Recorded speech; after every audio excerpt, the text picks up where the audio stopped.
Hello, hello.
चक्षुषा समीक्षामहे।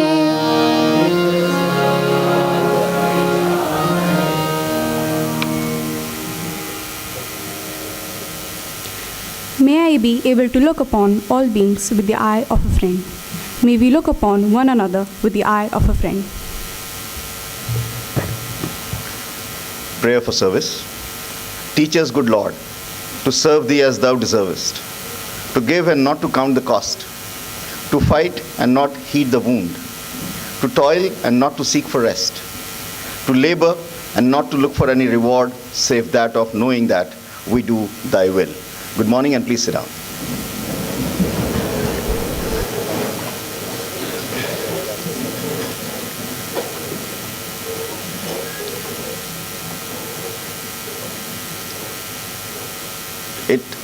actually gives me a lot of pleasure to be standing here today morning, especially on the 14th of November, because this is your day.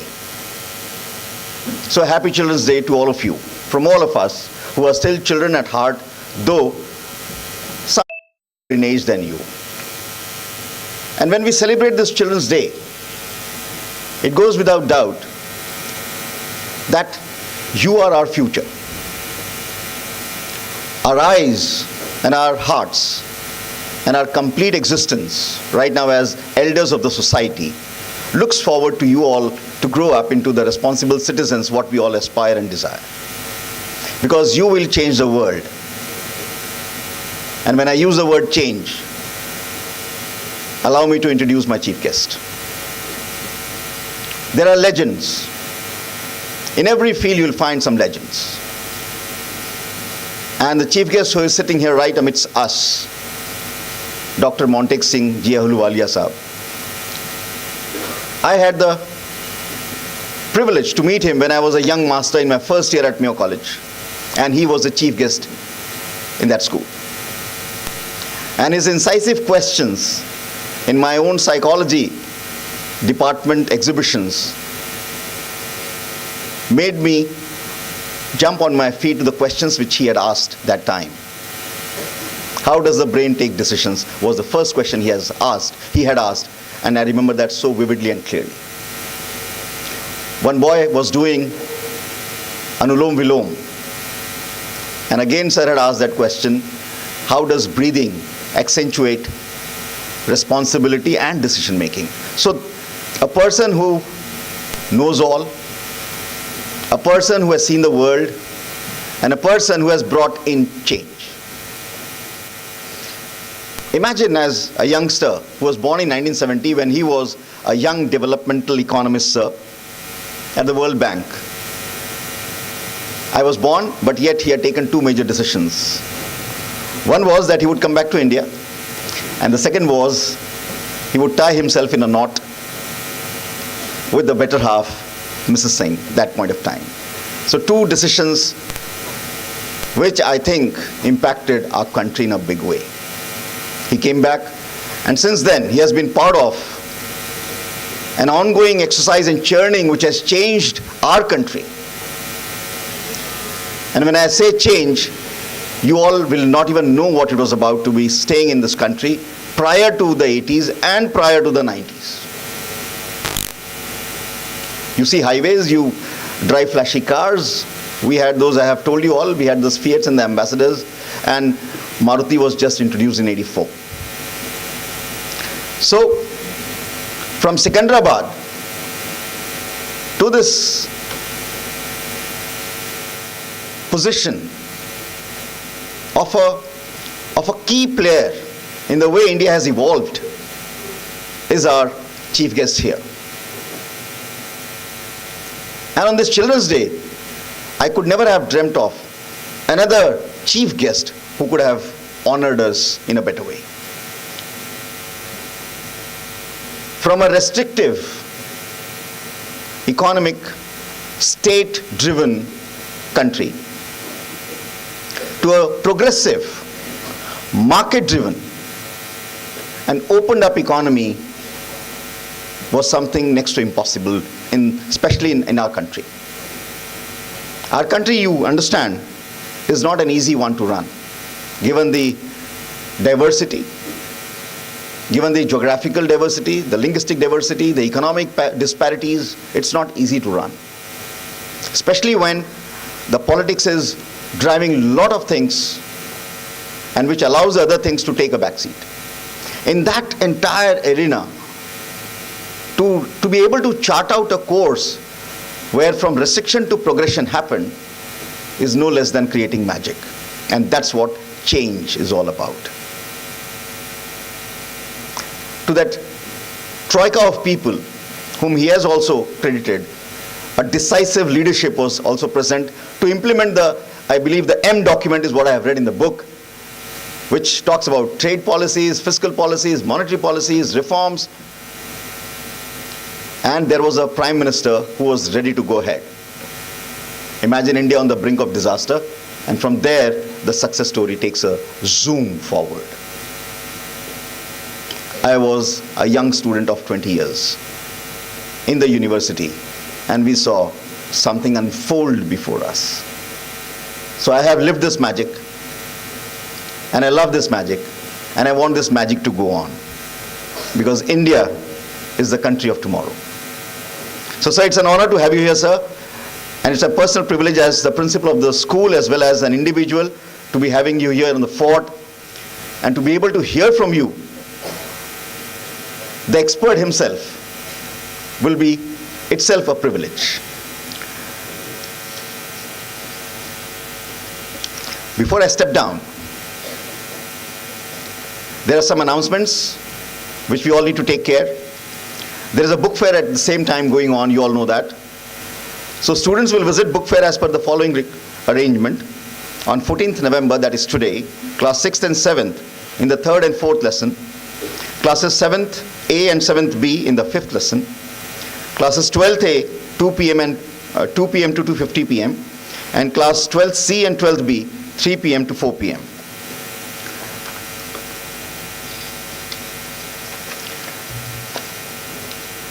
Now may I request Vidit Gupta to kindly do the further proceedings. Vidit.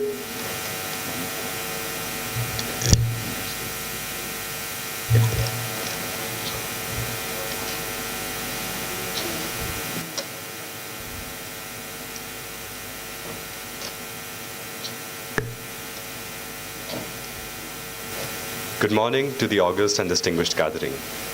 I extend a warm welcome to our chief guest, Dr. Montek Singh Ahluwalia, our principal, Mr. Jaja Singh, our vice principal, Ms. Smita Chaturvedi, deans, teachers, and my fellow Scindians. The Scindia Literary Fest was conceptualized and conducted first in 2016 as a festival of literature, an initiative to promote adolescent imagination and creativity. The initiative was to expose young boys to the wonders of literature through leading writers and thinkers in the environs of the magnificent 8th century fort, thereby interlacing our rich legacy, which has entered into its 125th year with the modern and contemporary thought. Over the 4 Scindia literary festivals in the years of 2016, 17, 18, and 19, the Scindia School provided the Scindia fraternity the opportunity to soak themselves in the ambience where literature is celebrated. It gave us an inspiration to indulge in the creative arts of reading and writing, thereby providing a platform to our young, impressionable minds to further our holistic development, pressing upon the significance of promoting education for life and not just for livelihood. The book fair, organized in sync with the festival, over the 4 fests, made us befriend a multitude of books to cater to a varied palates. With this, may I please request our chief guest, the principal, the vice principal, and the dean of co-curricular activities to light the lamp. May I request the senior school prefect Mayank Chaudhary to join them.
Thank you, sirs. Thank you, ma'am. Now we have a Saraswati Vandana by the school choir.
What a profound invocation to the Almighty. Ladies and gentlemen, and our esteemed guest, Ms. Rupal Kevalia, we welcome you to the fort. Furthering the realm of music, now we have an instrumental piece put together by the students of the junior school.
Now I request our principal, Mr. Ajay Singh, to welcome the chief guest.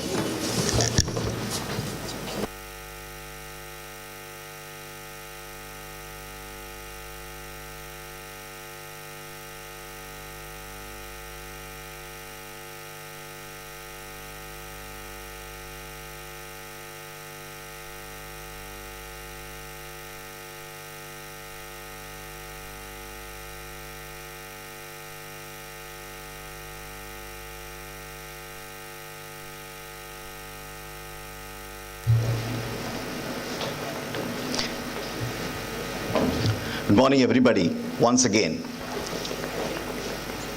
And good morning to Rupalji as well for being here amidst us, as will the other authors be with us on this lovely, lovely Children's Day and the 3-day book fest and the literary fest what we have at the Scindia School Fort. So, sir, with your permission, we are in the 125th year of our existence as a school. And when we look at the rather coincidental dates with what our country is doing at 75, with what we are doing at 125, and what one of our poets, whom we always have as a prayer here when the head is held high and the mind is without fear, Rabindranath at the rate 150. It's historic. It's historic because our country certainly has been known as a sleeping giant, and it's waking up. So when we look at our own strengths, when we look at our own progress as a nation, as a country, as individuals, it is but humbling to recollect all the contributions who have made it possible. And when we look at an orchestra here, we can easily connect what it takes to create music. At the same time, what it takes to create a soulful music. So when everything is in sync and harmony, you enjoy, you're happy, you progress. So India as a nation, if you look at the society, if you look at the economy, if you look at the politics, if you look at the sports, the entire existence of us as a human race in this country, we are gradually, I think, inching towards that harmony. Taking decisions, that too in the face of political indecisiveness, is perhaps one of the toughest propositions to be in our country.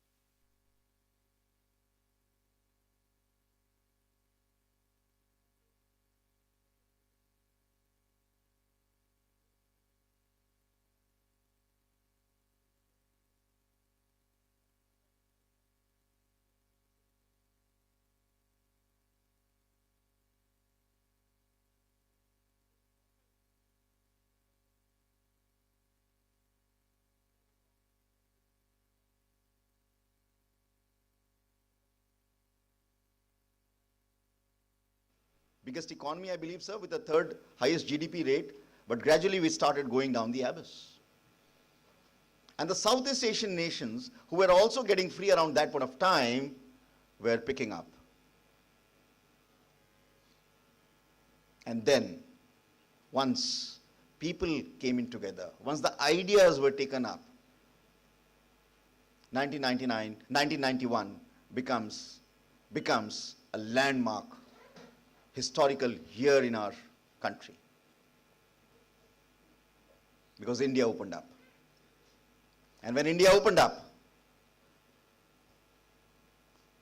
we opened up in all sectors, because LPG needs, we needed to cook sumptuous food. And the country needed that LPG, which was liberalization, privatization, and globalization. Now you all study it in the classes today. Imagine what would be going on in those rooms, in those meetings, with that conviction to get it accepted. How much of persuasion would have happened? How much of debates would have happened? How much of convincing would have happened? And we have that forerunner of that entire episode with that historical M document. Who could make it possible? So when we say that the impossible is nothing, this proves it beyond doubt that impossible is nothing. Everything is possible. You need ideas. You need people to deliver that ideas.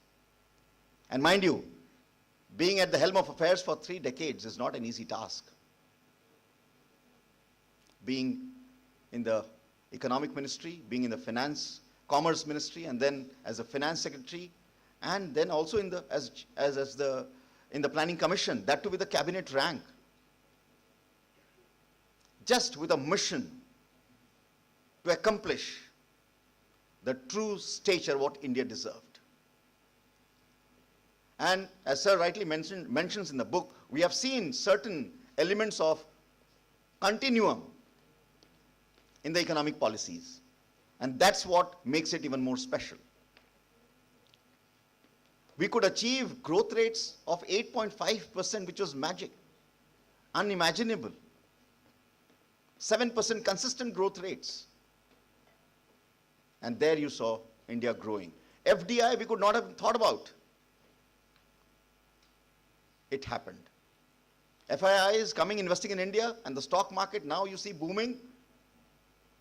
It was all put in place. This entire reforms happened. And I'm so happy that I could, as a youngster, and now as a 52-year-old citizen of this country, have seen that magic unfold. So it's real honor for me, representing this historical school and the people here, to be able to welcome you, to be able to have you amidst us, so that we can be fortunate enough to hear from you itself as to what those moments were, what those anecdotes would be, which only you can say, sir, and nobody else. Allow me to welcome you on the stage, sir, and allow me to welcome you on behalf of the school, sir.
Now I request our chief guest, Dr. Montek Singh Ahluwalia, to declare the 5th Scindia Literary Fest open and address the gathering.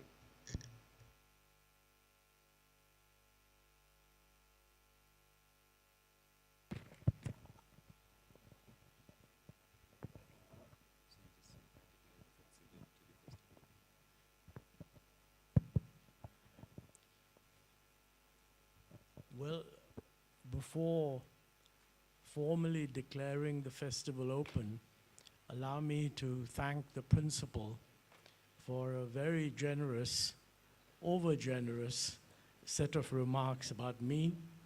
I take it as a compliment, actually, to the huge changes that really were important.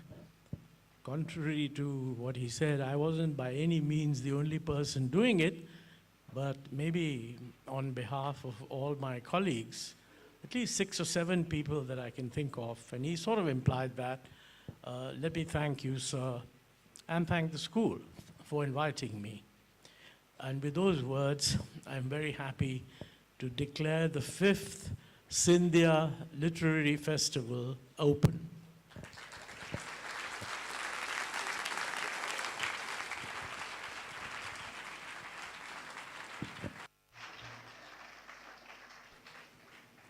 Before we move further with the session, I request the students of classes 6 to 8 along with the students of the literary and Amian societies to proceed to the skating rink for the session with Ms. Rupal Kevalia.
Students, I would request you to move ahead silently without making much noise.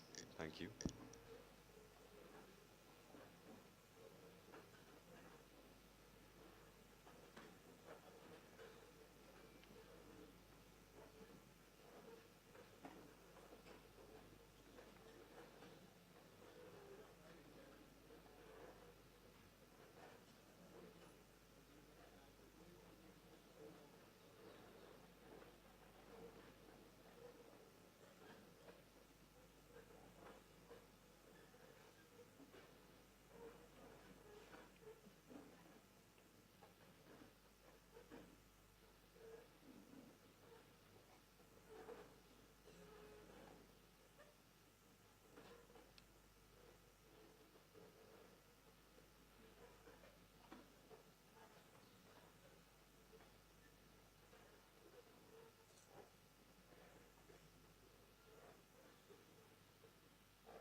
Thank you, everyone.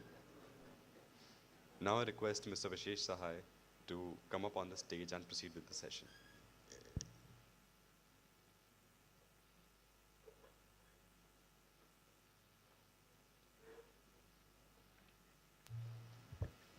Thank you, Vidit. A very good morning once again. While Dr.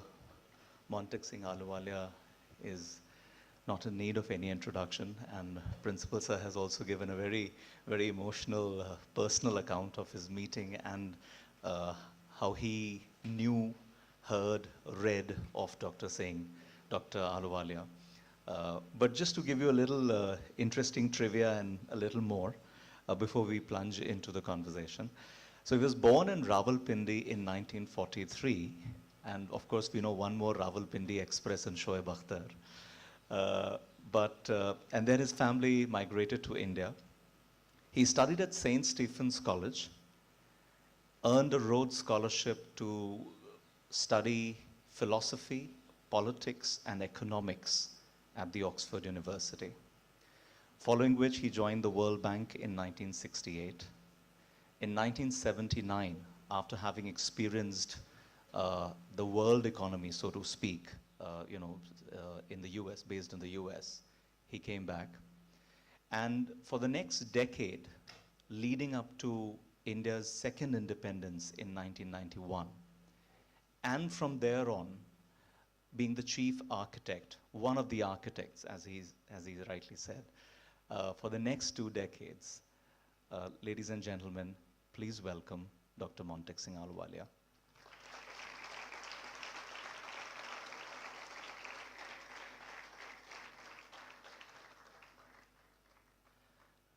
In 2020, Dr. Ahluwalia wrote a book titled Backstage.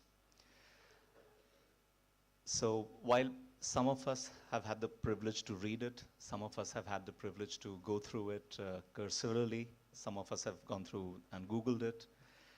But today's conversation is not just about the backstage, but it really opens, it sort of gives us a new latitude, really, to talk about politics, economics, and how, and take little snippets from Indira Gandhi, Jawaharlal Nehru, and some other prime ministers and finance ministers, and what actually happened behind the doors or in the corridors of power, as they say. So yesterday I had the privilege to spend an entire day with Dr. Montek Singh Ahluwalia, and I'm extremely thankful to Principal Sir and Mr. Dhiren Sharma to have given me that duty.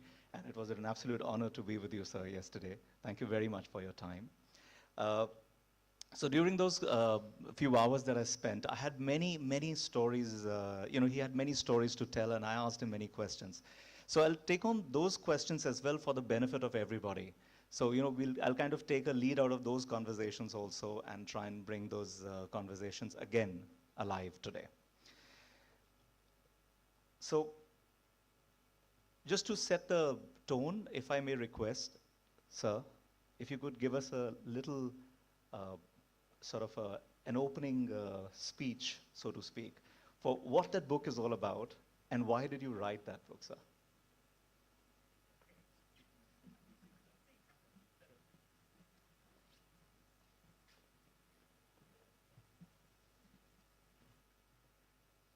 Well, can I be heard? Is this okay? Well, thank you all very much. Thank you for coming and listening. Actually, to get a lot of students to listen to something that they don't have to listen to is maybe the biggest compliment that one can receive. So I'm just surprised at how many of you have stayed behind, because I know that some escaped at the end of this assembly. So let me just respond to the question. I'm not going to try to summarize the book. I'm going to hope that he's going to extract from his questions some of the more interesting things about the book. But I'd like to say why I wrote the book. I wrote the book because I think it's important for people to know how things evolved in government and how important changes took place. Now, this is just one person's view. I happen to be very fortunate that I was placed in a position where a lot of it happened around me, and I had the privilege of actually being involved in some of it.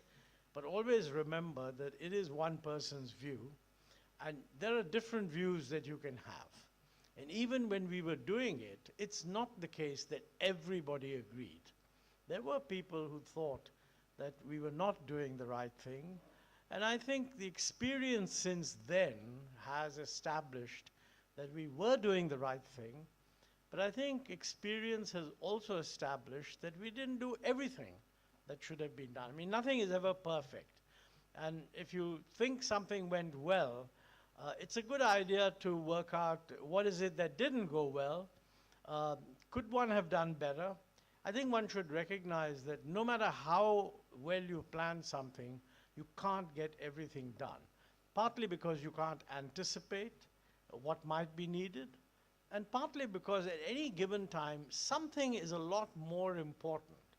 And so you concentrate your efforts on getting that done in the belief that when that is done, some of the other things which will come up will also be tackled. Now, with that very brief introduction, I can tell you that I happened to go through most of my schooling pretty much in the first 15 years or so after independence. I left India to go to Oxford in 1964 on a scholarship. And that is the year that Pandit Nehru died. So that was the end of our first post-independence prime ministership, if you like. And while one can look back and think of many things that could have been done better, one thing is very clear, that in the period between, say, 1950, we don't really have the data before 1950. So when we talk about post-independence, we invariably start with 1950 to about 1964. India's GDP growth was about 4.1%, less than the target of 5% that we normally set, but much better than during the British period. I mean, in the previous 50 years, India had grown only at about 1 or 1.5%. It went up to 4.1. So we were doing well, and as a democracy, we were much admired around the world for having transited from the colonial state to an independent state, a very diverse state, and actually not having done badly at all, and certainly done better than the colonial fellows. I think from mid-60s onwards, there was a deterioration in economic performance. And most of this period is when Indira Gandhi was the prime minister. Now, in politics, if you take the long view, politics is not just the result of whoever's the prime minister. There are many things that are happening. Outcomes. But politics will focus on whoever's in charge. So there were many people who said that, she took a turn to the left, and that is true. There were political reasons for it. And that also meant the economic turn to the left.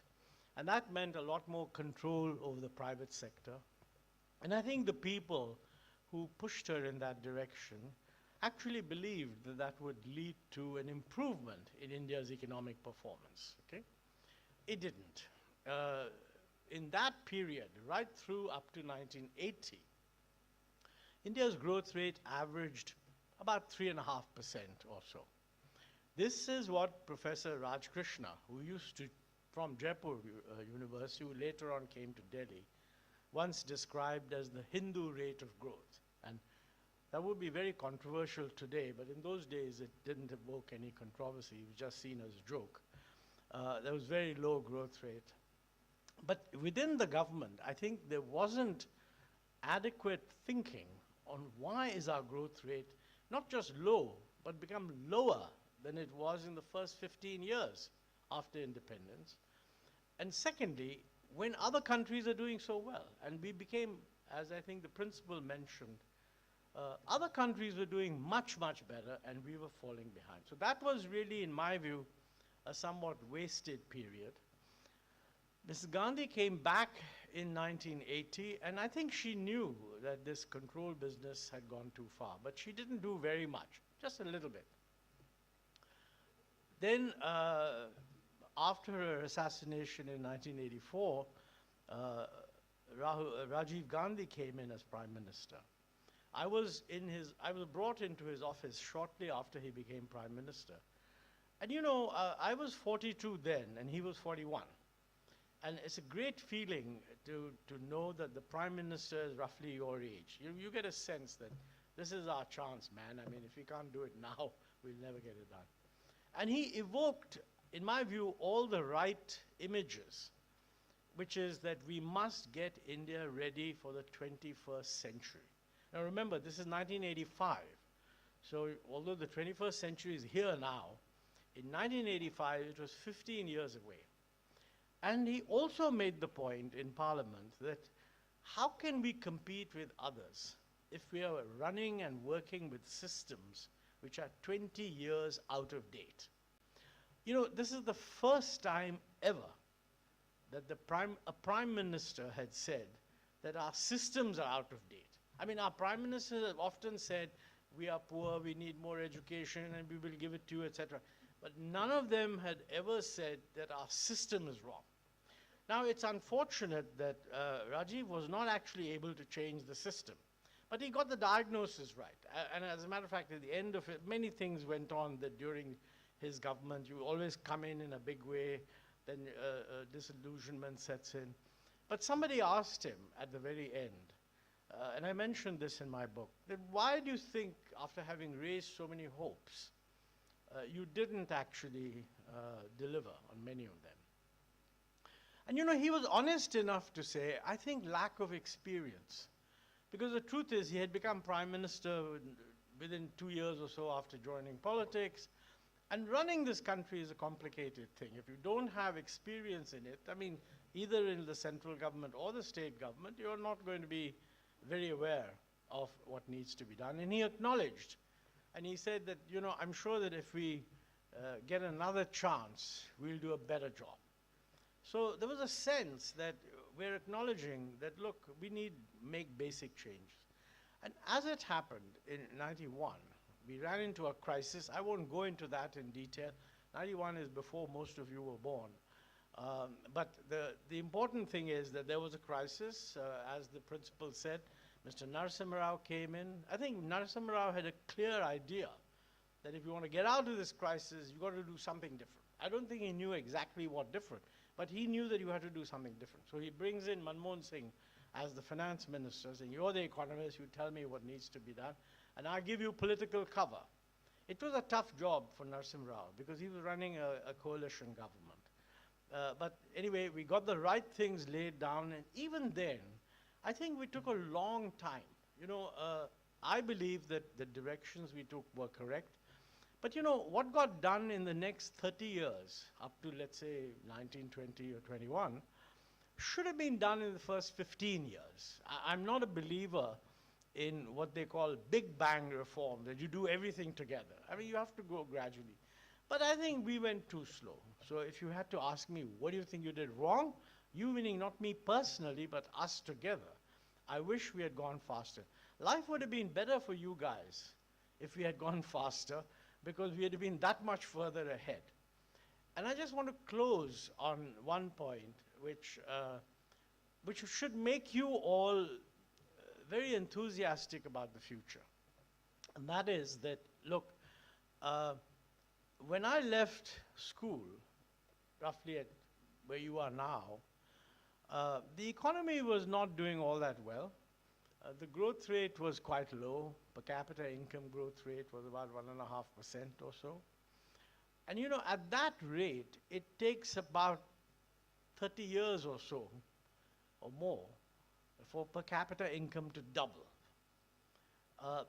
Hopefully, you will be leaving school with the economy hopefully growing at 7.5%, 7%, something like that.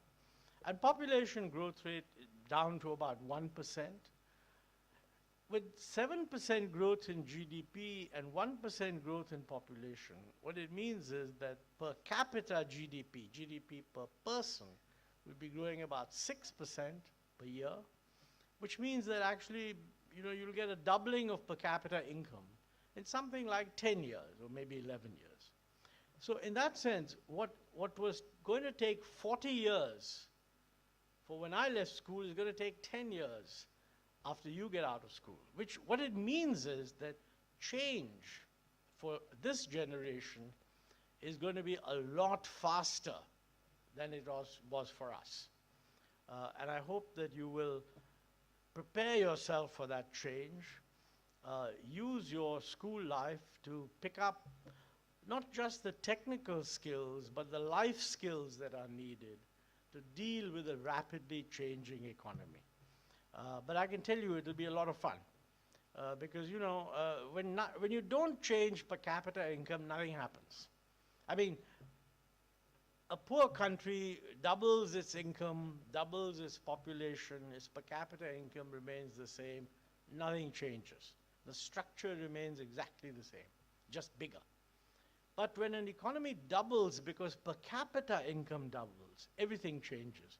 Patterns of demand change, people move out of some sectors into other sectors, some sectors go down, other sectors go up, urbanization increases much faster. Each one of these changes will generate its own problems. And I think this is the thing to remember, that the challenges your generation faces will not be the same as we faced in 1991. I mean, those were, I would call, first generation reforms, rather obvious things where we worked out that some of the things we were doing are a bit stupid and we should just stop doing them. But what you and the people who run the country while you're young will face is how to manage a changing structure which will call for not necessarily to stop doing things, but to do different things. And I think that challenge, I'm sure that since we are now much less government dominated and much more private sector driven, all of you, whether you go into government or not, will have a chance to do something about. Just tighten your seat belts and enjoy the ride. That's what I would say. But I think this generation has a very good chance of seeing India move into, we saw India as a low-income country, and it was in 2001 that we moved from being a low-income country to the bottom of the middle-income country. I think your generation has a pretty good chance of seeing India moving from the bottom of the middle income, certainly to the top of the middle income range in about 20 years. And since your life span will be longer than ours, you may well see India growing into what is called a high income country. And that will be a lot of fun, I assure you. Well, with those words, let me just recommend to you that you read the book or read bits of it. I'm told nowadays I should have bits of it thrown out in WhatsApp in 3-minute doses. Somebody told me that nobody reads anything for more than 3 minutes these days. By the way, if that is true, and I suspect it is true, the one big bit of advice I can offer is, actually there is a lot of merit in reading a book.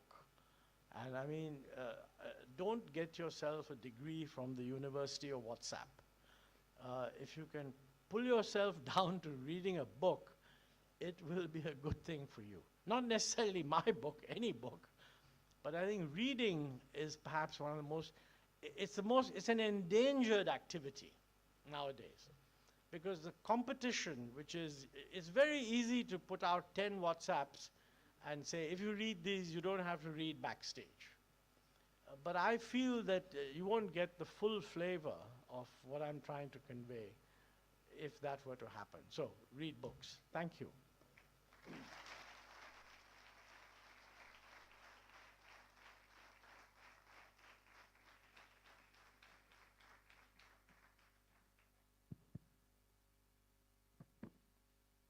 Thank you, sir. Thank you very much.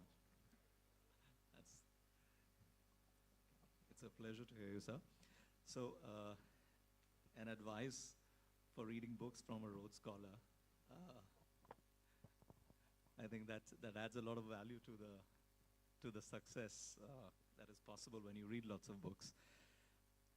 So the first question, I must tell you that Dr. Ahluwalia yesterday asked me that be as brutal as you can be. So if I ask some controversial questions, he said, just go ahead and ask as many controversial questions as you can. So we'll try and get into those controversies in a bit. But you said, sir, what happened in 91 should have been done in the first 15 years. So would you like to comment on what actually happened from 1946 to 56? And were we that protected then, or? You know, in the first stages of our economic reforms, the general belief was that, look, we're a very poor country, and the government must do a lot. And that was a view even taken by the private sector. Because, you know, in 46, a group of private industrialists produced something called the Bombay Plan. GRD, Tata, Birla, Singhania, a few other people. And that plan basically said that, look, independence is coming, we will develop, but the private sector needs the government to play a big role. Now, I think that was entirely correct, because there are many areas that the government has to, not only has to do, but in the early stages only the government can do, like building infrastructure and so on. A lot of these people also felt that in certain industries, the private sector would not go in, so why doesn't the government go in? But you know what we did was, we didn't just do that. We produced a very anti-private sector type of approach. I mean, for example, it's one thing to say, you know, we need a steel plant, and the private sector will only, we need steel plants, and the private sector will only put up steel plants at a very slow rate, so we're going to do a couple in the government. That would have been okay. But we said, no, these are the important sectors, and they are now reserved for the public sector. So if the private sector wanted to get into them, it couldn't. Now that was just silly. So that's one example. It was a very public sector driven economy, rather than government deciding what can it do which will support the economy. That would have been a different approach. Also, I think it shut the economy off from the world by saying that whenever somebody is producing something, we should prevent it from being imported. So a very tight system of import licensing was introduced, where if somebody said, I want to produce something and I want this machine to import, and somebody else said, look, I'm producing this machine, don't let him import it. Generally, the person who said, don't let him import it, was listened to, and the person needing the machine was pretty much forced to buy it from whoever was producing it. There's a very amusing story in the book about Maruti. Because, you know, when Maruti in 1983 started, it was dominantly an assembly operation. I mean, all the parts were imported, and the car was assembled and painted in India. But the understanding was that within a couple of years, they would indigenize some of the production. So they said, fine, now we're going to indigenize the production of the engine block. And in order to produce the engine block in India, we need to import the machine tools that will enable us to cut the metal to make the block. And promptly, Hindustan Machine Tools said, no, we can produce those things. Don't let them import from Japan. And there was a big discussion with Maruti saying, look, we want to produce a high quality product. And these fellows have never produced an engine block for a car. And they said, but we have produced engine blocks for the Bajaj scooter. And that means we can produce an engine block from two-wheeler to four-wheelers, no problem. And you know, I mentioned in the book that R.C. Bhargav had to explain to people that, listen, producing an engine block for a four-wheeler is very different from producing an engine block for a two-wheeler. Most of the people taking this decision were bureaucrats. I mean, none of them had ever worked in industry. None of them had any understanding of it. So Bhargava says that he managed to get a meeting at the level of the minister, N.D. Tiwari, and said, sir, let me bring to your office the engine block of the scooter and an engine block of the Maruti, and you'll see for yourself that this is not the same thing. And the two engine blocks were carried up and put on the main table, and Bhargava was able to explain this. Even then, frankly, he was given the permission to import from Japan. But I suspect that was given only because in those days, Maruti was a public sector company, and Mrs. Gandhi was very keen on it because she saw Maruti as a sort of something that Sanjay Gandhi had wanted to do, etc. And N.D. Tiwari also knew that. And Krishnamurti had a lot of access to the Prime Minister. So he says, chalo inko import kar lene do. But it gives you an example of how intrusive the system of control was. Foreign investment was not allowed. Foreign technology also had to be approved. So, you know, the economy was shut off from the rest of the world.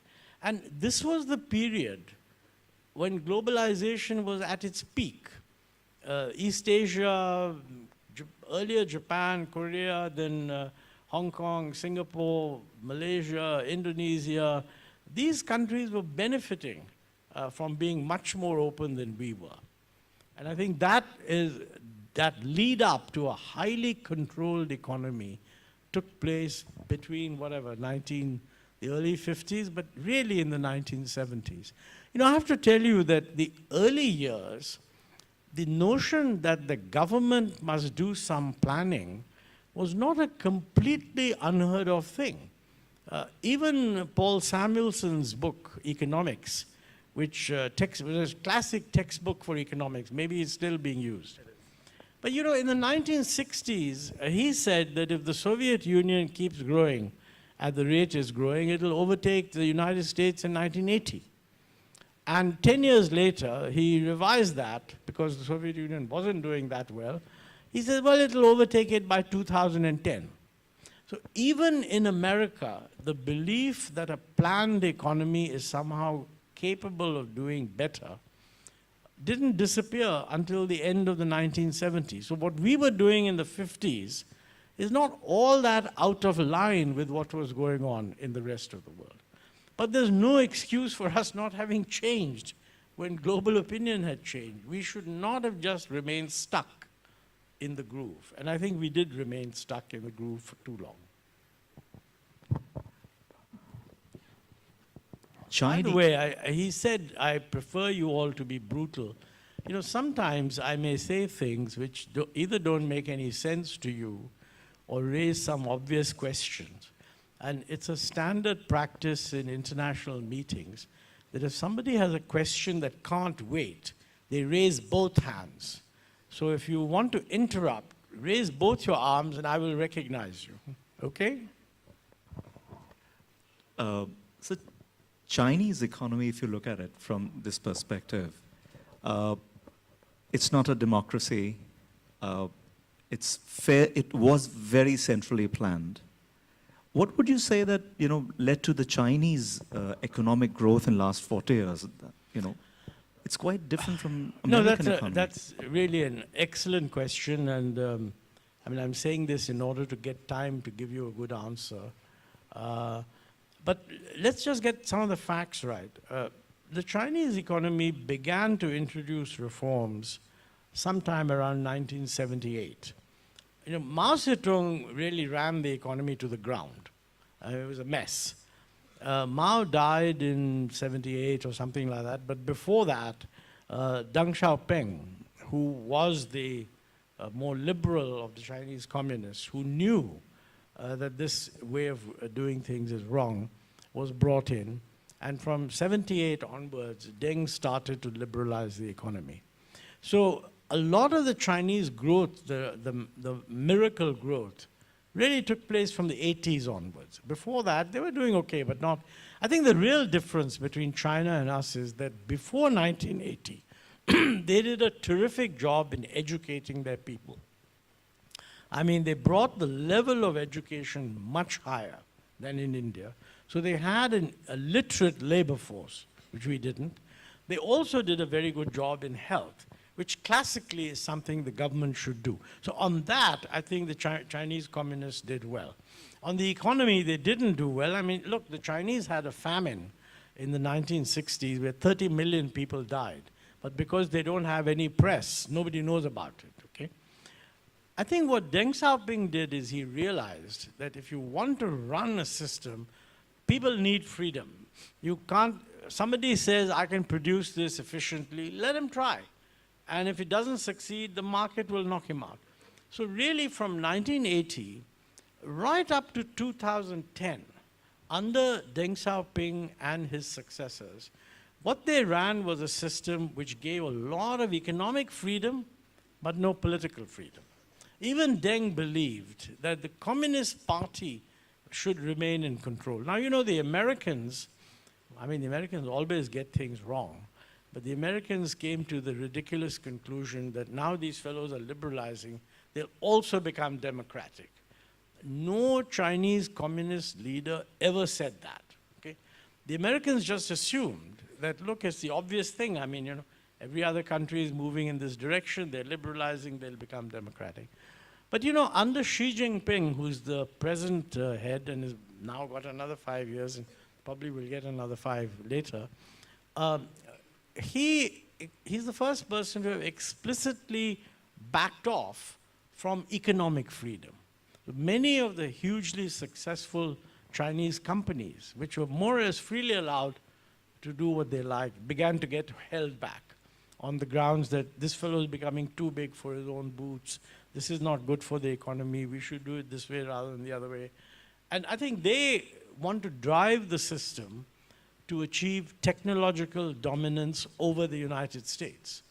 Now, you know, that can only be a national objective. It can't be a corporate objective, because a corporation would say, I'm going to do whatever makes money. And making money doesn't involve investing in frontier research. Even in the United States, investment in frontier research is done by the government. The difference is they do that investment in hundreds of universities with lots of freedom and each fellow following his own way. I don't know whether the Chinese will be equally successful or not. But I think the Chinese in the last 8 or 9 years have started withdrawing the economic freedom that they've earlier gave to their companies. And as a result, I mean, the growth rate is also slowing down. Now, we'll have to wait and see, because some of the slowing down may have been only due to the pandemic. But many people think no. Internationally, a lot of people think that the world will slowly recover from the pandemic, but most people are now projecting that China, in the next 5 or 6 years, will grow at only 3.5% or 4%, while India could grow at 6.5%. Now, mind you, we are 1/5 of China, so growing faster than China is not going to make us bigger than China. But the notion that the Chinese way is the way to go doesn't actually make that much sense, because when the Chinese were doing well, they were liberalizing. They were not actually imposing central control. But it is certainly true that the Chinese did a wonderful job in building infrastructure, in health, and in education. And these are the things the government should do, even in India. And the government agrees with that. We have to see how well they do it. So just one more question on China, and then we'll move out of China. Is that something to do with the political brass in China and the way they're selected? Is it the system which brings in better politicians in China, in the People's Republic? In the party? It's a good point. I mean, when you say better politicians, you mean better managers. Definition of a politician is somebody who competes with others for political support from the people. On that basis, there are no politicians in China, because they don't have any voting. So it's all run within the Chinese Communist Party, and it's a very selected group, okay? But I think you touch on a very important point, because in China, you can't go to the top unless you've shown managerial competence in certain things. You know, virtually 80% of the Chinese leadership are actually engineers, and they started their life being in charge of a factory or an industrial estate or a municipality or some province. And their promotion within the party, not because somebody has voted for them, their promotion within the party depends on whether their performance comes up to the standards that the party set. Now, a very good example is the man who has now become number 2 in the recent Politburo selection. He is a part of the clique that's loyal to Xi Jinping. He was responsible for the sharp lockdown in Shanghai, okay? which caused immense unhappiness to lots of people. But that's what Deng Xiaoping wanted him to do, and that's what he did, and he's been promoted to prime minister. If he had to get Shanghai to vote, it's very unlikely that they would vote him in a promotion, because he unleashed virtually a reign of terror in Shanghai, where people were just locked up either in their own houses or in their own communities and so forth. But as far as he's concerned, he didn't have to worry about what the Shanghai citizens think. He had to worry about what his party boss thinks. And that objective was made very, very clear. Now, we don't run a system in which politicians are given ministerial targets, and if they don't meet them, they're just fired. I mean, they're given ministerial targets, they can always blame the bureaucracy, kya kare, karte nahi hai, and all that. But they have a political life, and it's the political life that determines what happens to them. That's not what happens in China. I think it's also true, by the way, the Chinese are much less diverse than we are. You know, 95% of Chinese are ethnically identical in the sense that they're all Han Chinese. We are a much, much more diverse culture. So in that sense, when you have diversity, you know, something goes wrong, any subgroup can also say, well, this is very unfair on us. And so they produce their whatever sub-national characteristic. So you have to balance all these things. Chinese don't have to do that. Interesting. Thank you, sir. To get the youngsters interested, I was wondering if you could share the story of the spreadsheet. Ah, well, well, it's an interesting story, and it involves one of your former students and a member of the founding family, Madhavrao Scindia, who was at that time Minister for Railways. I knew him reasonably well. And you know, the railway minister used to come to the prime minister to determine the railway budget. And the railway budget really, I mean, the railways guys would say, look, this is what it costs to run the railways. Wages have gone up, coal prices have gone up, these prices have gone up. So the revenue has to be increased from X to Y. And the only way you can increase revenue, well, some of it is through more traffic, but some of it involves raising tariffs on railways, tickets, freight charges, etc.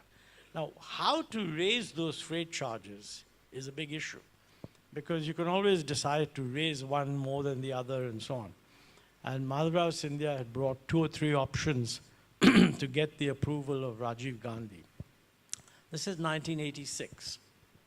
I happened to be in Rajiv Gandhi's office. So he was saying to Rajiv, you know, if we do this, we don't make enough profit. But if we do that, then we make enough profit, and we've looked at it, and this is the right thing to do. But Rajiv said, look, if you want that much profit, there are so many other ways of doing it. You could lower this rate, raise that, adjust this, and offset this, and so on. So why don't we look at these options? So they brought out a calculator to calculate whatever the Prime Minister was saying, give him a quick answer. And Rajiv Gandhi said that, look, Madhav, this isn't the way to do it. Let's put it all on a spreadsheet. And then we'll sit there and look at what the options are. Now, he didn't realize, by the way, that the senior membership of the railway board, or for that matter, the minister, had no idea what a spreadsheet was. I mean, so they went away and he said, come back at 11. Next morning at 11, in come the same bunch of fellows carrying a huge roll of paper, which they unrolled in front of the Prime Minister on his very large desk. And they said, sir, here's a spreadsheet which has 10 options. And Rajiv was, of course, not happy with that, because he said, look, I'm not asking for 10 options on a spreadsheet on a bigger sheet of paper. I want it on a spreadsheet program so that I can change something and see what happens automatically. And he said, you take guy from my computer cell to the railway ministry, and he'll load the relevant program and come back a day later. And you know, the Prime Minister was, then he was ahead of his time on technology. He couldn't actually believe that neither Mr. Madhavrao Scindia nor any of his senior board members actually knew what a spreadsheet was. And this is about 3 years after Lotus 123 had been released commercially. But the very next day, when this was installed, both Mr. Gandhi and Mr. Scindia sat next to each other on the table. And then Mr. Gandhi said, "You're raising this rate and that'll be politically sensitive. Usko lower kar do. Itna lower kar do. So you lose so much profit." Immediately, the computer said revenue will go down by so much.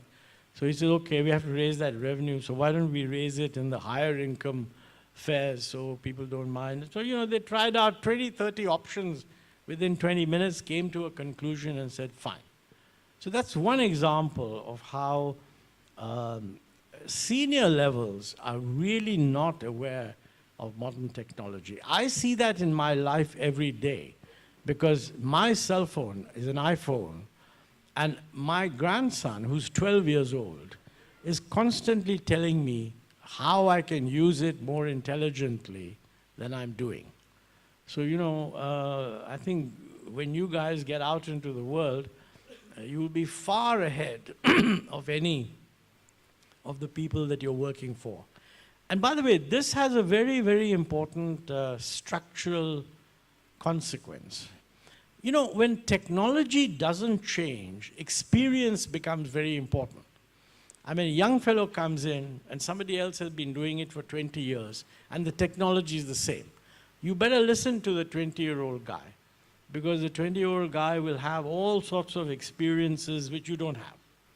But when the technology has completely changed, the fellow who has 20 years of experience may be completely useless. I'm not actually suggesting that you operate on that assumption, but it is factually important.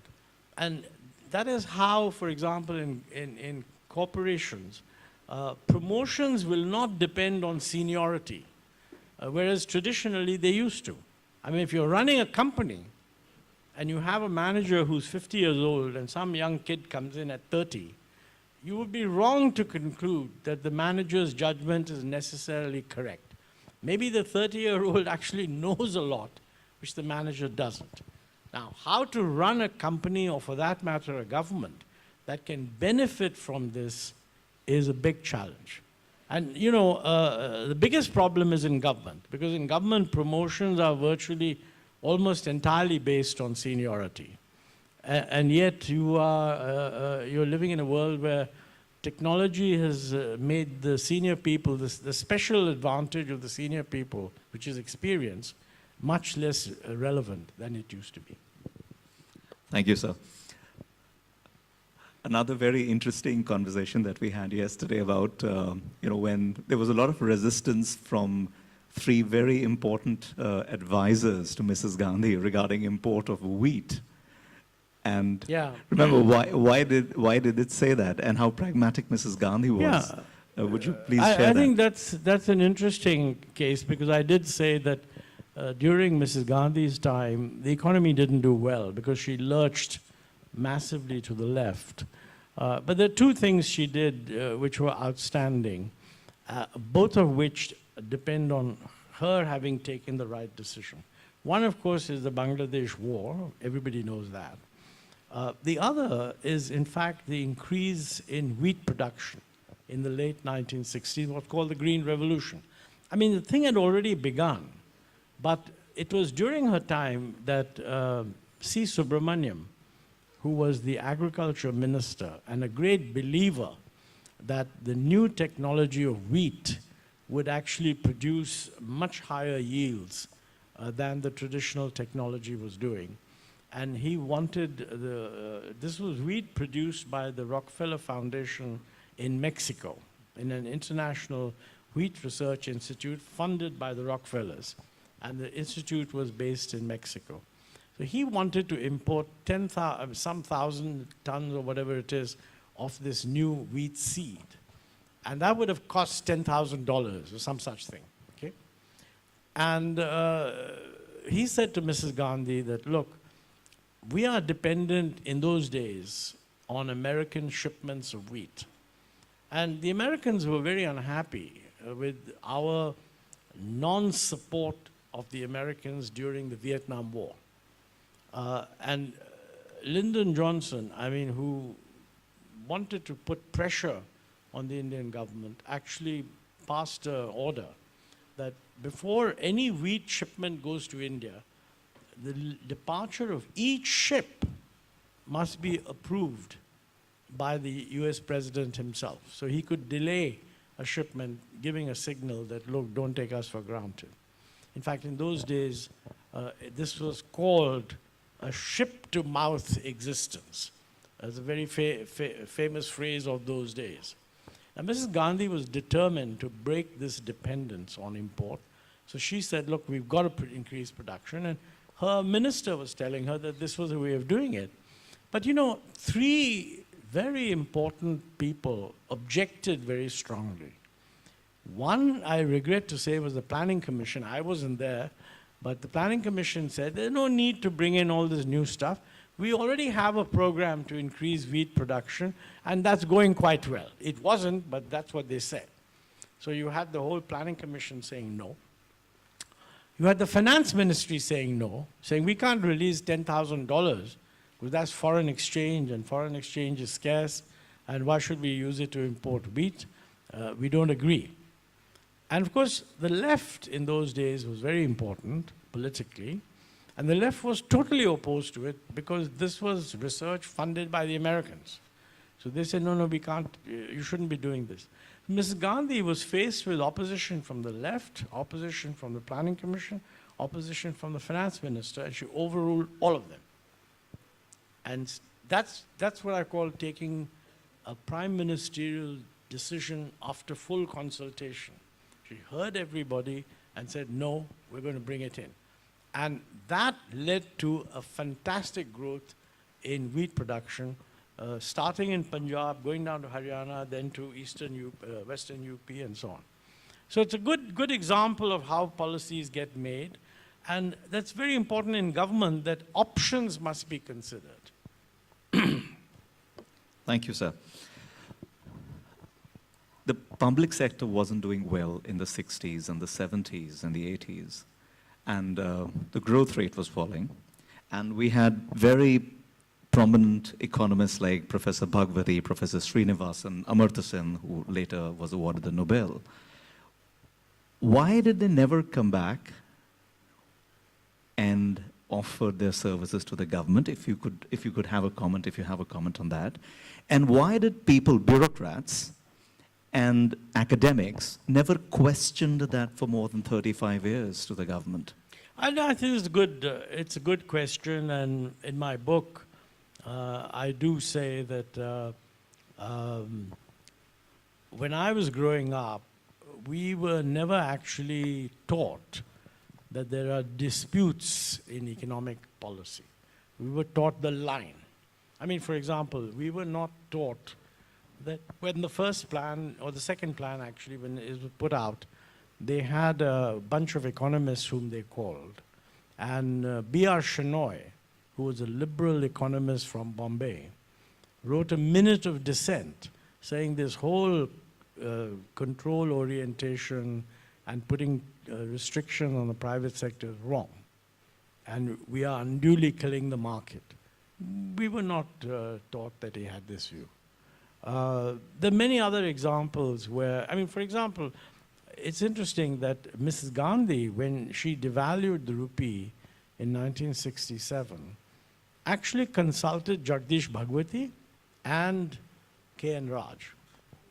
Bhagwati being in favor of it, K.N. Raj being against it, okay? And in the end, she decided to go with Bhagwati and did the devaluation in 1967. That was not a big success because the policy at the time was that this devaluation was part of a program where you will get a lot of international assistance. So it became a price that you had to pay for the assistance, and Lyndon Johnson didn't deliver on the assistance. So that actually set Mrs. Gandhi against liberalization for quite some time, and that is a side consequence. But I feel that certainly in my generation, in Delhi University, the teaching was very much as if whatever the government is doing is correct. This began to change later on, that many things are not being done right. Amartya Sen contributed a great deal to this realization that, although poverty in terms of income and consumption levels was going down, the fact is that quality of education and the way it was spreading was not up to the mark. And on health also, we were not up to the mark. I mean, we had set these targets, but we not achieved them. And somehow the debate didn't focus enough on why that is so. And I think many people think that that is the biggest advantage that China has over India. I mean, they're near 100% literacy. We are still at 70% or some such thing. And what we call literacy is also not really functional literacy. The definition of literacy for an adult is that if the person can write his name, he's literate. Whereas the real definition of literacy is that if there are instructions on what you have to do, either to operate a machine or to make something or whatever, you should be able to read those instructions. On that basis, the percentage of adult literacy in India may be less than 70%. So in that sense, you'd say that the media and the educational system was so pro-government that there were hardly any voices against I wouldn't call them pro-government. The solution to bad education is not necessarily private education. I mean, I think we should have private education. You're a wonderful example of a private school. But a proliferation of private schools sets certain standards. And the government schools should try to beat those standards. I mean, even in the United States, 90% of children go to government schools. They don't go to private schools. But the schools are put to a strong test. Parents care a lot about the quality of the school. And in the United States, the quality of private schools varies by locality. And in localities, like in a slum locality, the public school typically is very poor because the population is not educated, they're not aware of the importance of education and so on. But the moment you go into a slightly higher income area, the public schools are good because the parents insist that they should be good. So I think what we need is the public education should be accountable, not that public sector shouldn't do education. Similarly on health, I mean, you need a public health system. But the system should be accountable. I mean, and I think what we've not got is accountability in our public education and in our government health systems. Thank you, sir. Yesterday, we were having a conversation about the elasticity of demand for religion with regard to the levels of the socio-economic levels of the society, or prosperity, in simply put it.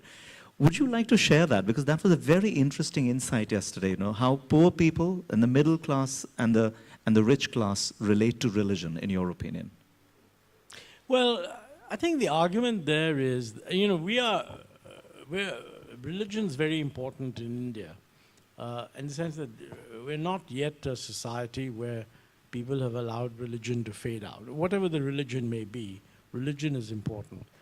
I think the point that I was making was that, when you go from a very low and very basic level of living, where your entire energies are taken up by keeping daily life, body and soul together, yes, religion has a role, but not that much, not too many people have enough time for it. As income goes up, people have a little more money, a little more time. Then they perhaps begin to take ritual observances of religion a little more seriously because they can do it. And so that's why I was saying that at a certain level, the income elasticity of demand for religion is greater than unity. And probably at a higher level, it drops. Because I think very rich people, I mean, not that they don't, they need religion too. But many of the normal things that people pray to God for, my kid is going off to Bombay in a train, let him be safe. My daughter is going off, let her be safe. For this upper income group, these things are taken care of without divine intervention. They feel the need for divine intervention when they have a very serious illness, but not for these ordinary things. But you know, the middle range, I mean, there are all kinds of perceptions that, look, these things are important and let's invoke Almighty. Right down to invoking Almighty that my kid should do well in the exams.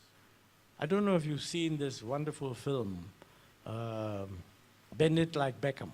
Have you seen it? Yes. How many of you have seen Bend It Like Beckham? Okay. Younger people haven't seen it, I must say. You know, there's a wonderful scene there. I think it's in the Bend It Like Beckham, where the results of the exams come in an envelope. This is a Sikh family, so they've got a picture of Guru Nanak or something, and the result of the exams come in an envelope. And instead of opening the envelope, the woman goes up to the picture and prays, let's hope it's a good result. I mean, the result's already there. You know, now that's, I think that's interesting. I mean, you know. So I think you carry an older view of religion into a modern society. And I think in the middle classes, that probably is happening today. Yeah, that's what I was coming to. So since we have one of the largest middle classes, is it easy to whip up people's passion? It's not so much largest middle. We have a transition into middle class. Yes. See, once these people get settled, because we are really, you know, when Rajiv Gandhi was Prime Minister, he once said that, look, the rise of the middle class is going to be the most important thing in the country. And a lot of people felt that he was just being an elitist. And even I told him that, look, what you call the middle class is only about 100 million people. And many of his political advisors, I mentioned this in the book, that M.L. Fotedar came to me and said, Montek ji, Prime Minister ko samjha do कि ये middle class बड़ी fickle होती है. Only the poor will stay with us, you know. And that's an interesting point. The middle class is upward mobile. They may be quite happy that they've got a break because of what you did, but they don't remain permanently grateful for you. And after all, if they're succeeding, it's not because of what you did, it's because you created a world in which their capacities showed through. So I think this is an interesting change in the country.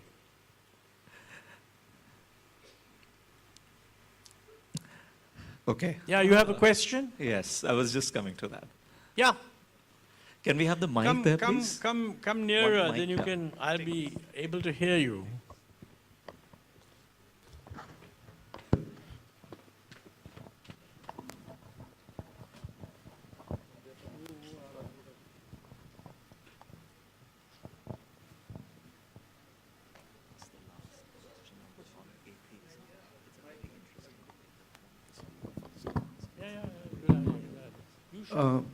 So, as you know, London has always been known for its stability, but in recent times, it has been facing severe economic crisis. So, what's exactly happening there, and what can India learn from it? It happened where? In London, like in UK. I didn't get it. In the UK, why is there recession and inflation? Oh, okay. In the United Kingdom? Yes, sir. Well, that's good. So we've globalized the discussion now.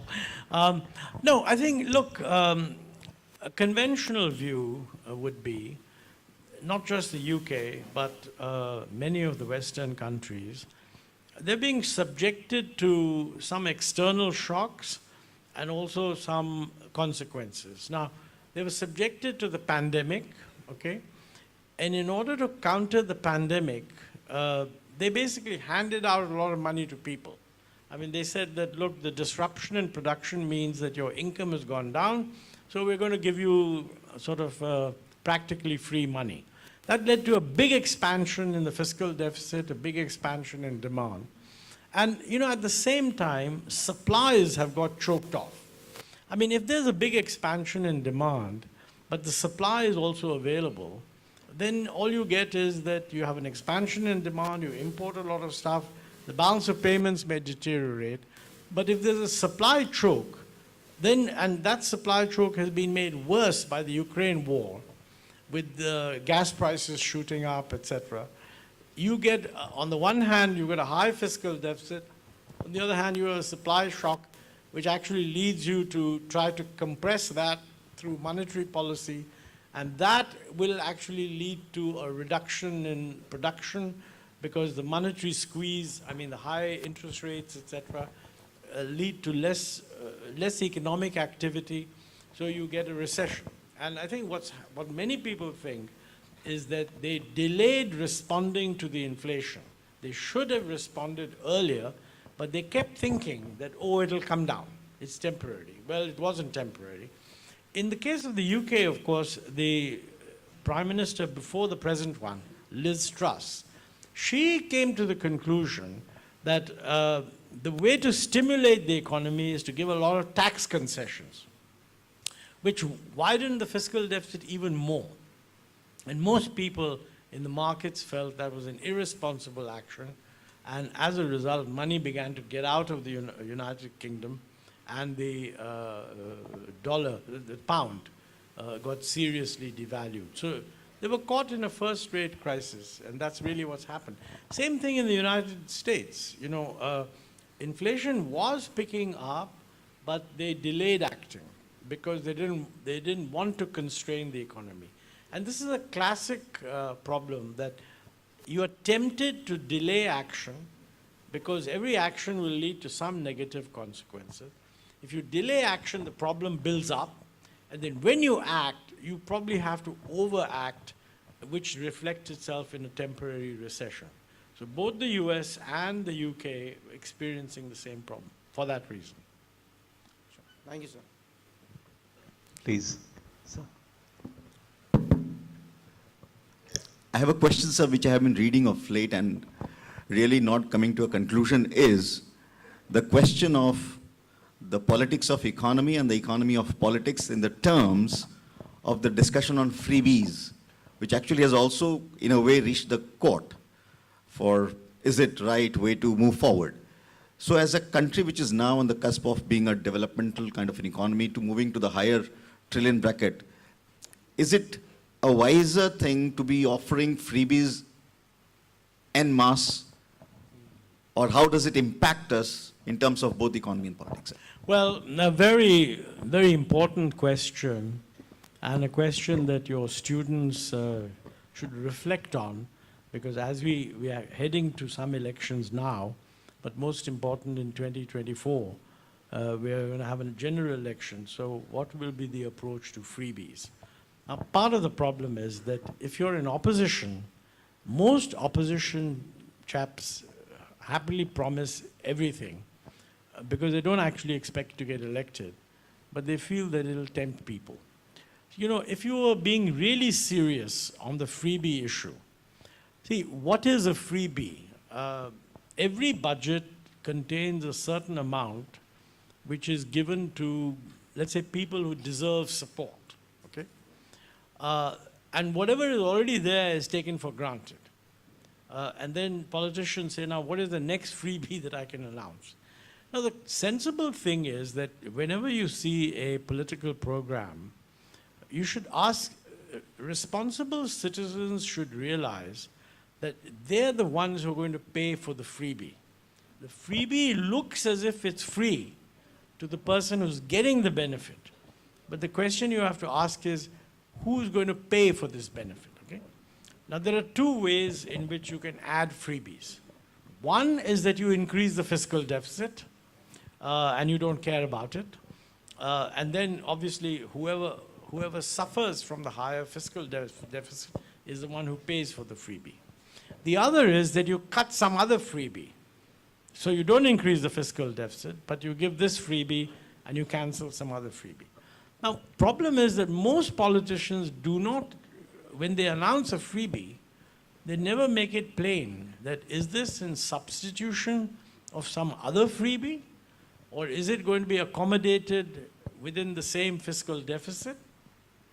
And if you think of it as a growing economy and say that, look, I was planning a fiscal deficit of, say, whatever it is, 6% for next year, and I'm going to have this freebie, and I promise you the deficit will not increase, there's still a question that the deficit may not increase, but some other expenditure which could have increased if you had not done the freebie is not increasing. I mean, for example, capital expenditure. If you were going to incur more capital expenditure with the same fiscal deficit, now you'll be able to incur less capital expenditure. So the only relevant debate when you ask yourself, is this freebie acceptable, who's paying for it? And no politician ever tells you who's paying for it. Nor do the press focus on it. I think there's also a general problem in that we don't have a culture where people feel that if you raise the fiscal deficit, there will be some costs. I mean, if any of you ever become finance minister and you stand up in parliament and say, I'm doing this and it's going to cost 30,000 crores or 100,000 crores, if it looks good, you'll be applauded. Nobody will get up and say, so whose allocation is being cut, or is the fiscal deficit being increased? Because applause should only be given if you think that the benefit from this is greater than the benefit lost by some expenditure not being incurred, or greater than the cost incurred by the deficit being higher. But that is never added into the calculation.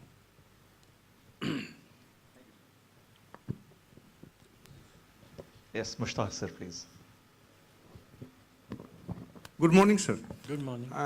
Demonetization happened, sir.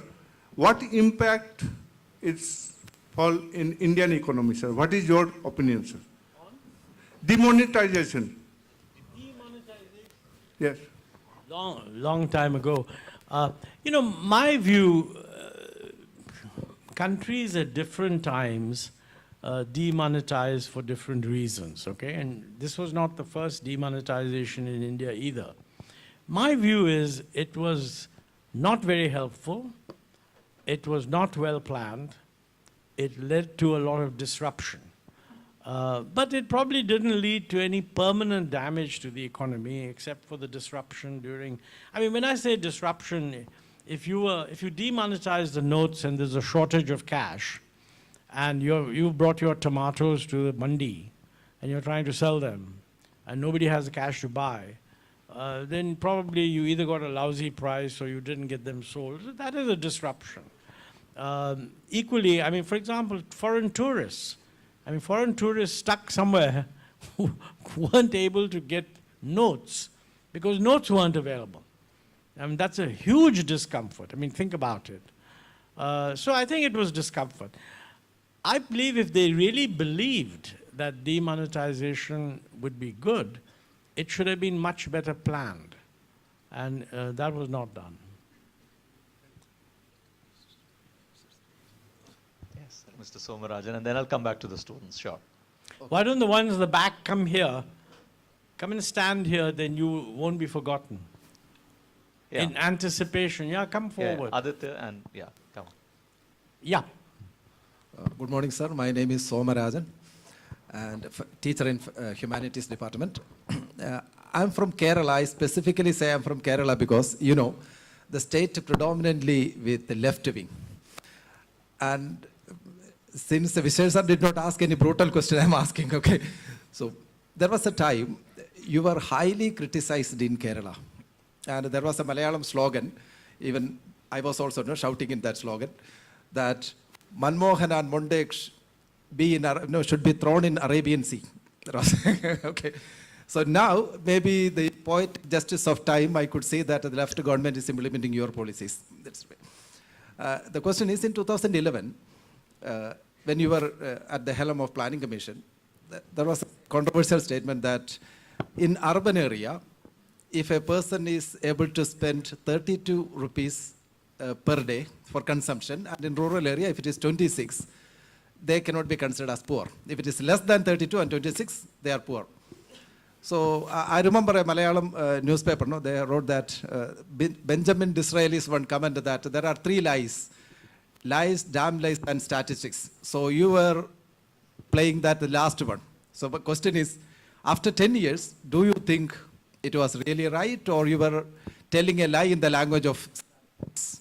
Yeah, no, very good question, actually. I'm glad you asked it. Because, by the way, being thrown in the Arabian Sea, lots of things were to be thrown. That's a good... I think Kerala for many years was actually the most pro-control-oriented state. I used to tell my Kerala friends that, you know, the theory is that if you put too much controls, you reduce your own competitiveness in exports, okay? We never controlled emigration. And Kerala's big export was labor exports to the Middle East. So Kerala was on a boom, not because of its domestic production, but because of its highly skilled labor, which was not able to be absorbed domestically, happily found jobs in the Middle East, remitted money back to Kerala. Kerala did well, and so they felt, what the hell is all this liberalization all about? We're doing fine, thank you very much. But the truth of the matter is, since other states were not in that position, they could not achieve the same result. I was strongly, I'll come back to the poverty thing a little. I was very strongly criticized in Kerala also because I made the point that in Kerala, why are you fellows so fixated on growing rice? Because the truth of the matter is you're a high-income, high-wage economy, and it's much better if you were to grow cumin and coriander and high-value spices. Let Bihar grow the rice, it's much cheaper. And no state in India needs to be self-sufficient in rice. This was viewed as a completely unheard of thing. And some of my friends even said, you know, don't say this. But I said, look, if you're one market, it doesn't make sense for Kerala to grow rice and then expect to be paid Kerala wages for that rice, which would make the rice 3 times more expensive than it would be if it came from Bihar. So there are lots of issues there, and I think Kerala, one of the reasons you could never push powerfully for liberalization in Kerala was that Kerala had this enormous advantage of simply being able to send its labor to the Middle East and get a lot of money from there. And it was clearly a prosperous state. You know, on the poverty thing, it wasn't just Kerala. I don't know what happened, but we said that we didn't invent the poverty line. The poverty line was a government line, okay? I mean, that's what it was. And what we said is that if that's the government line, then over this period, poverty has gone down.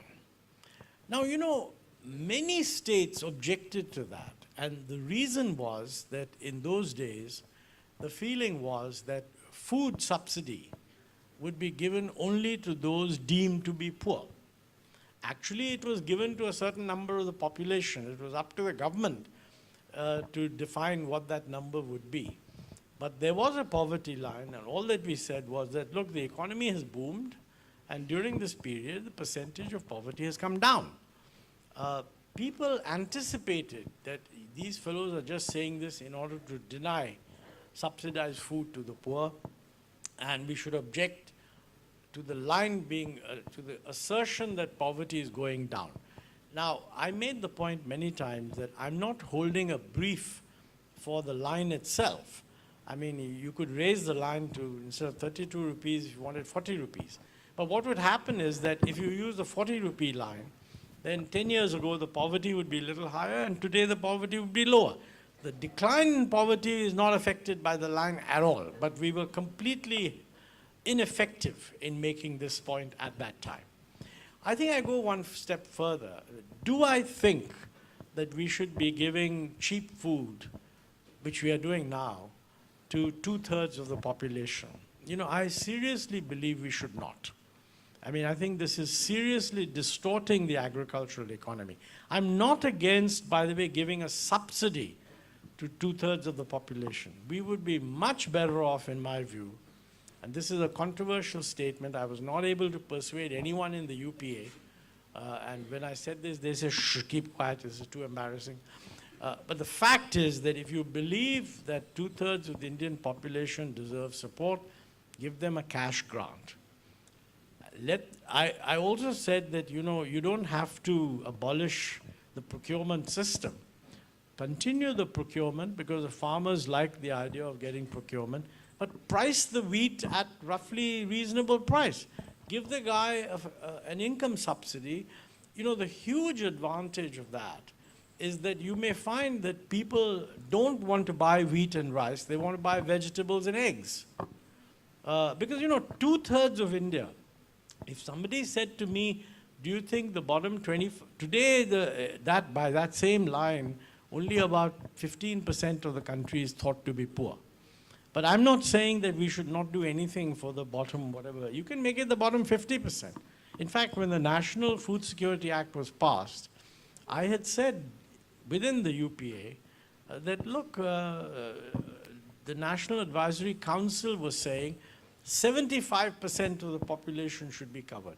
Now, when I say subsidized, you're paying about 30 rupees a kg to the farmers and you're selling it at 3 rupees a kg. It just doesn't make any sense. We should take the money, give it to the poor. Now with Aadhaar and all that, it's easy to do. And say, look, here's a ration shop. Wheat is priced at a reasonable price. You can even make it a non-profit price, whatever you're paying the farmer. But if you prefer to buy something else, by all means do that. And it still has no takers. And this is what I mean by reforms take a long time. We're the only country in the world, by the way, only country in the world that is giving 2/3 of our population 5 kg of rice per person at this ridiculously low price. Remember, 5 kg of rice is not what you need to survive. It's only about 40% of what you need. So the fellow is, on the rest of the stuff, he's paying market price. Why not convert it into a cash grant and then let them do what they like? See, with the present system, there's no incentive to use millets, which are actually a more nutritious crop than wheat. Because if wheat is being given to you at 3 rupees a kg, who's going to buy millets? And secondly, there may be many farmers who can actually produce the wheat that they need for their own consumption. If they were to get a cash grant, they would use that grant to buy vegetables and other things. Today, it doesn't make any sense to produce wheat for your own consumption, simply because you're getting the wheat at 3 rupees a kg from the procurement system. So I think this is not popular, not just in Kerala, it's not popular in Punjab either. And we have signally failed as economists to bring this to the attention. I'm still hoping that somewhere somebody will do it. But the idea of becoming the 3rd largest economy in the world and still giving free food to 66% of the population, somebody should work out that, look, this is a bit silly, isn't it? Good morning, sir. Yeah. Sir, why didn't India open up before 1991? And sir, suddenly India, during the time of 1991, was at a brink of collapsing. It only had a foreign reserve exchange of 2 months. So, sir, how did suddenly LPG turn out the situation? Well, first of all, it wasn't sudden. Let me say, this thinking that we are going the wrong route, this was there even before. Many academics, people like Jagdish Bhagwati, T.N. Srinivasan, etc., they had been saying so. Internally within the government, we had been saying so. I had done a note, which I think he mentioned, which became known as the M document, which was much discussed because it got leaked in the press, saying that, look, we must liberalize. So it's not as if it happened all of a sudden. In fact, at that time, many people said that we liberalized only because the IMF insisted. I've said in my book that this is incorrect. We were internally discussing the need to liberalize. It is true that if we had not liberalized, the IMF would not have given us any assistance. They would have said, look, your own technical people are saying liberalize, and you need to do that, okay? But we didn't liberalize only because of the IMF, and there are two proofs of that. The first is that the crisis ended in 1993. In 1993, we could still have drawn more money from the IMF, but we actually said, look, we don't need your money anymore. Thanks for what you've done, but we will now manage on our own. From then on, we didn't have to follow anything that the IMF wanted, but we continued the reforms. Not just continued with what we have done, but pushed them further forward. So I think in 1991 saw a mindset change in the country, for whatever reason, okay? And I think it was across parties. The Narasimha Rao government ended in 1996. It was replaced by the United Front government, which included a few other parties, including the Communist Party of India, not the CPM, but the Communist Party of India. And even they continued the reforms. Then Prime Minister Vajpayee came in. Even he continued the reforms. He called it continuity with change. There's a very nice story. Vajpayee, a lot of foreign investors were very concerned that, look, we were happy that India is opening up, but now the BJP has come. And some elements of the BJP were against foreign investment, opening up, etc. What's going to be the policy? And you know, there were about 10 of them. They were supposed to meet Prime Minister Vajpayee. I was then Finance Secretary. And I was told, please come to the Prime Minister's meeting in Parliament House. So I was a bit surprised, because normally Finance Secretaries are not asked to attend a meeting taken by the Prime Minister, but he asked me to come. So I sat at one end of the table. And one of the foreign investors actually asked him that question, that look, we're thinking of investing in India, but your party in the past has been anti-foreign investment. What is your policy going to be? He says, look, we're a democracy. You know, governments change, new parties get voted. That doesn't mean that policies change. Some policies evolve, and then he pointed to me and he said, you see, he stands for continuity, I represent change. I was very flattered, because as a mere civil servant to be referred to by the Prime Minister, you know, I felt good about it. But he was giving a very clear signal that, look, when we are in opposition, we criticize whatever the hell the government is doing. That's our job. When we come into power, then we decide, now what's the right thing to do? So don't judge us by what we said in opposition. You judge us by what we're going to do now. And I think that that represented to most people the mindset change. Because when the BJP's, earlier the Communist Party had already said in the United Front, then the BJP also said, people felt, aha, now India is really on a different path. But even Vajpayee ji, like the previous, things moved very slowly. I mean, what he did in 6 years, he could have done in 3, in my view. That's my major regret. And even today, I think, again, in politics, you'll see, if you look at the political spectrum, I mean, people will throw stones at each other, and that's what democracy is not a consensual form of government. It's not a form of government where you get a consensus. If you get a consensus, meaning everybody agrees, is the same thing as everybody has a veto. You couldn't run a government if you ran it on the... I mean, democracy is a consultative form of government. You consult everybody. Everybody hears their view. Then you're the party in power. You take the decision. If it doesn't work, well, you'll suffer for it. So I think in that system, if you view it from that point of view, quite a lot of what is happening today, which is very good, is actually a continuation of what was done earlier. I mean, for example, the digitalization is generally regarded as a big success. Digitalization would not have taken place if the Aadhaar hadn't been introduced. And Aadhaar was introduced in 2011. So, you know, each government builds on what the previous fellows have left behind and hopefully takes it forward. Of course, in politics, you never give credit to each other. That's for other people to work out. Because democracy is a highly contested form of government. It's not the job of the government to say, you know, these fellows also knew a thing or two, and we're only building. You say that, look, they made a mess, I'm doing a wonderful job. The fellows in opposition says, you're making a mess. And that you have to live with that. Look at what's happening in the United States. I mean, in that sense, you might say the oldest democracy. I mean, we're the largest democracy, the oldest democracy.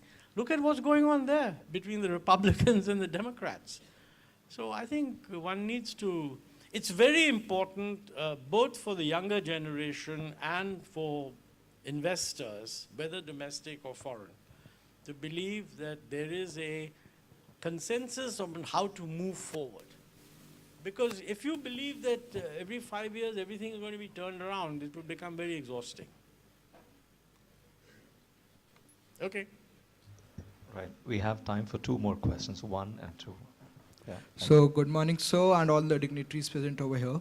So my question to you is, so as you have great knowledge about politics and economics, so coming to the situation of United Kingdoms nowadays, within 3 months, 3 new head of the countries are changed. And there's a popular proverb that if you have a disease and you take different medicines frequently, you won't get cured. You have to go with the same flow in order to get cured. So what's your opinion on the same? That's a tough. By the way, I mean, I don't have knowledge of politics. I have some knowledge of economics. I have a lot of experience of politics at the receiving end. But you asked a good question. My guess is that the way the prime ministerships have changed in the United Kingdom is not designed to give observers any sense of confidence about what the British nation thinks they're going to do. And that's why you're seeing the loss of confidence in the markets. Now, Mr. Sunak has a huge task before him, how to restore confidence. And I don't want to, I mean, I just wish him well. And I just hope that he's able to restore confidence. But otherwise, you're certainly right that this quick change of governments is not a good thing at all. But you know, again, in a democracy, these kinds of things can happen. And you have to believe that the institutions are strong enough to keep things going forward. I don't think that Britain will actually collapse. I mean, my view is that Britain made a mistake by doing Brexit. So the mistakes go much beyond the present regime, I think. So, okay. Yes, Thank you, sir. young lady. Good morning, sir. First, congratulations. You're the first woman asking a question today. So you have a huge responsibility. Yes, sir. Yeah. So, but my question is very simple. So, I would like to know your opinion that what are the main factors and the reasons behind the problem of inflation in India? And so, if there is a way out or any cure to actually reduce the problem? Well, you know, inflation in India for years has been higher than people are comfortable with. The only time that it has gone low is when externally oil prices have collapsed. Okay? Yes, I mean, between 2014 and for the next 4 or 5 years, oil prices were very low and the inflation collapsed. Okay? The present government took credit for the low inflation, but actually the credit goes to the fact that oil prices have collapsed. Yes. As the oil prices have gone back up again, inflation has also picked up. Now, how do you handle it? The conventional answer to that is that you shouldn't have too high a fiscal deficit, okay?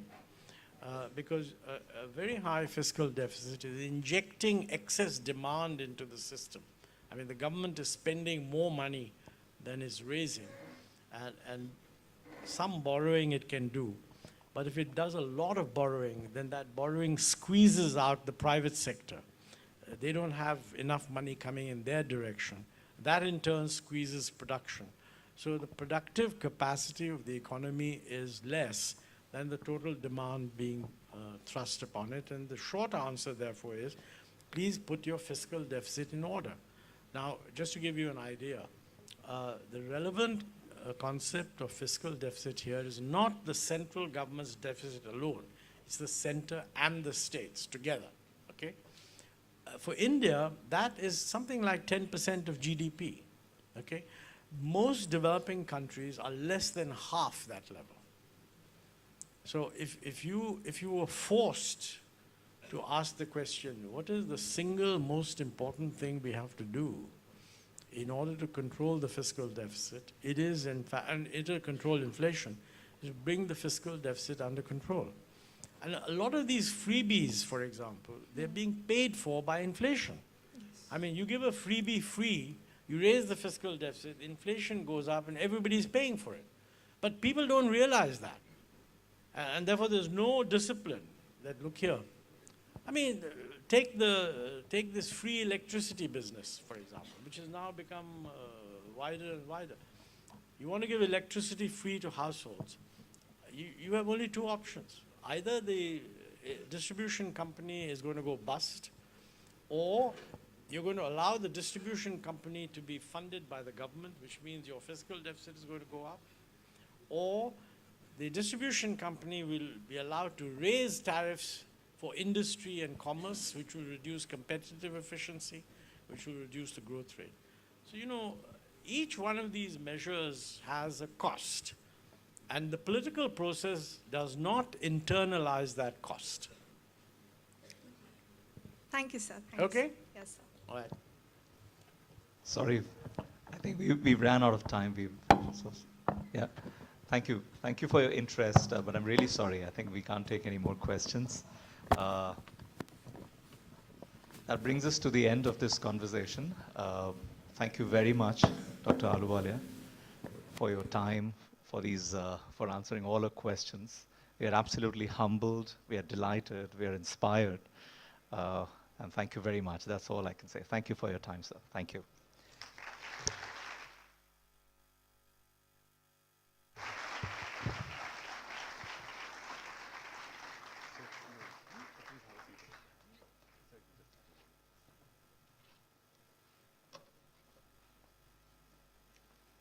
Thank you so much, sir. I think we all resonate with what Vishesh sir. I think we all resonate with what Vishesh sir has said. I think the feelings are mutuals about this session. Now may I request our principal, Mr. Ajay Singh, to present a token of our gratitude to Mr. Ahluwalia, to Dr. Ahluwalia.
Thank you so much. With this, we come to the end of the session. Please note that our chief guest, Dr. Ahluwalia, would be signing the books in the library in a short while. Please wait while the guests leave the assembly hall.